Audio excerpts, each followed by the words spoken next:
नमस्कार, आप देख रहे हैं केबीपीएन न्यूज। आपके साथ मैं हूं वैशाली वर्मा। इस वक्त की बड़ी बुलंदशहर में 72 लाख रुपए की लूट का खुलासा। ज्वेलर्स का नौकर ही निकला मास्टरमाइंड। ज्वेलर्स के नौकर ने 72 लाख रुपए की रकम को पहले ही लगा दिया था ठिकाने। खुर्जा में रची गई लूट की साजिश। 72 लाख रुपए की मोटी रकम देख ज्वेलर्स के नौकर की हो गई थी नीयत खराब। पुलिस ने बदमाशों के कब्जे से 66 लाख रुपए भी किए बरामद। साजिश में शामिल 6 गिरफ्तार।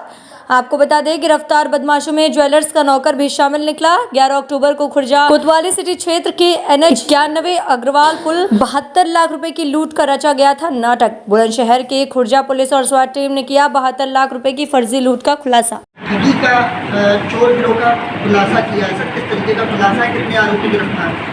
देखिए, दिनांक 11/10 को कासगंज जनपद के कस्बे में किरण ज्वेलर्स है, जिसके मालिक हैं मिस्टर नवनाथ। उनके कथित 72 लाख रुपए लेकर के उनका ड्राइवर और 2 मुनीम ओंकार व शिवा, ये 3 लोग गाड़ी से चले थे। आरोप ये था कि जब वो गाड़ी जनपद बुलंदशहर की सीमा में आई तो एक और बोलेरो ने इस गाड़ी को ओवरटेक किया और इस गाड़ी को रोका। रोकने के बाद उसमें से कुछ लोग नीचे उतरे। उन्होंने अपने को इनकम टैक्स अफसर बताया, इनकी गाड़ी में बैठ गए और इनके कागज चेक करने लगे। उसी में से एक आदमी जो इनकम टैक्स डिपार्टमेंट का कथित रूप से था, उसने इनके बैग में, जिसमें 72 लाख रुपए थे, उसमें से पैसे अपने बैग में धीरे धीरे चुरा लिए और थोड़ी देर में यह कहते हुए कि आप मेरे ऑफिस चलिए, हमारी गाड़ी पीछे पीछे रहेगी, इनको आगे बढ़ा दिया। थोड़ी देर बाद पीछे देखने पर जब वो गाड़ी नहीं दिखाई पड़ी तो गाड़ी में मौजूद जो मुनीम थे, उन्हें शक हुआ कि उनके साथ कोई हादसा हो गया है। उन्होंने जब अपना बैग चेक किया तो खाली था, उसमें रुपये नहीं। इस जानकारी के आधार पर 420-380 का मुकदमा दर्ज किया गया।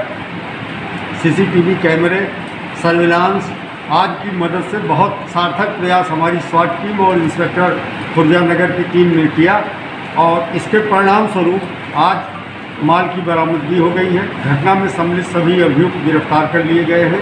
उल्लेखनीय यह है कि इस घटना का जो मास्टरमाइंड है, वो जो मालिक थे, व्यवसायी जिनका एक पैसा था, उन्हीं का ड्राइवर प्रेमवीर उर्फ राकेश है, जो कासगंज का रहने वाला है। इसका एक रिश्तेदार वीरेश, जो गाजियाबाद में रहता है। इन दोनों ने साजिश करके पूरी योजना बनाई और अपने में से ही एक को इनकम टैक्स अफसर बना लिया, एक को खाकी पैंट और ऊपर सफ़ेद टी-शर्ट पहना करके सुरक्षा कर्मी का रूप दिया और ये पैसे लेकर के चले गए थे।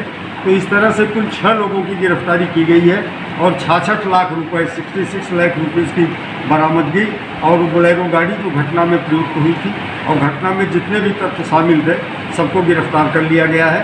पूछताछ में बात सामने आई है कि कुल 70 लाख रुपए थे, 72 लाख लिखाए गए थे, लेकिन जो वास्तविक धनराशि थी वो 70 लाख की थी और इन्होंने दर्जनों लोगों को कर्ज वापस कर दिया था। जगह जगह वहाँ से भी हमारी पुलिस टीम ने वसूली की, लेकिन कुछ ऐसे भी थे जो इधर उधर हो गए हैं। काफ़ी पैसा इन्होंने खर्च किया था तेल भराने में, होटलों में, अन्य स्थानों पर, अयासी में। तो इस तरह से 66 लाख रुपए की रिकवरी कर ली गई है और अभियुक्तों को गिरफ्तार कर 25,000 रुपये की पुरस्कार राशि इस पूरे प्रकरण के अनावरण में जो हमारे कर्मचारी अधिकारी लगे थे उन्हें प्रदान किया। तो सर, क्या पुलिस की तरफ से इनकम टैक्स को भी सूचना दी जाएगी? हाँ, ये चूँकि धनराशि इतनी भारी मात्रा में धनराशि काले धन के रूप में एक स्टेट से दूसरे स्टेट में ले जाना वैधानिक रूप से उचित नहीं है, इसलिए हम इसकी सूचना इनकम टैक्स डिपार्टमेंट को भी दे रहे हैं कि वो आकर के लीगल कार्रवाई करें। ये पुलिस के लिए समस्या पैदा करते हैं, जबकि 2 लाख 2.5 लाख से अधिक की धनराशि कैश में ले जाने प्रतिबंधित है। लेकिन इनके इस कृत्य से एक 5-6 दिन तक हमारी पुलिस के दर्जनों लोग लगातार परिश्रम करते रहे, परेशान होते रहे और इससे पुलिस की बदनामी भी होती है। कतिपय मीडिया चैनलों के द्वारा इसे लूट के रूप में भी प्रसारित किया गया, उससे भी पुलिस की छवि खराब होती है। तो इस तरह से जो स्वर्ण व्यवसायी थे, इनके इस कृत्य से एक जहाँ पुलिस की प्रतिष्ठा गिरती है, वहीं दूसरी जो है एक काला धन का विस्तार भी होता है। इनकी प्राथमिक जांच में क्या निकल के आया है? आपराधिक इतिहास फिलहाल इनका कोई अभी तक आपराधिक इतिहास नहीं मिला है, उसके बारे में जानकारी की जा रही है। लेकिन 6 साल से ड्राइवर इनके साथ था, बहुत दिनों से प्लानिंग में था कि किसी तरह इनके धनराशि का गमन किया जा सके। ठीक है सर, थैंक यू।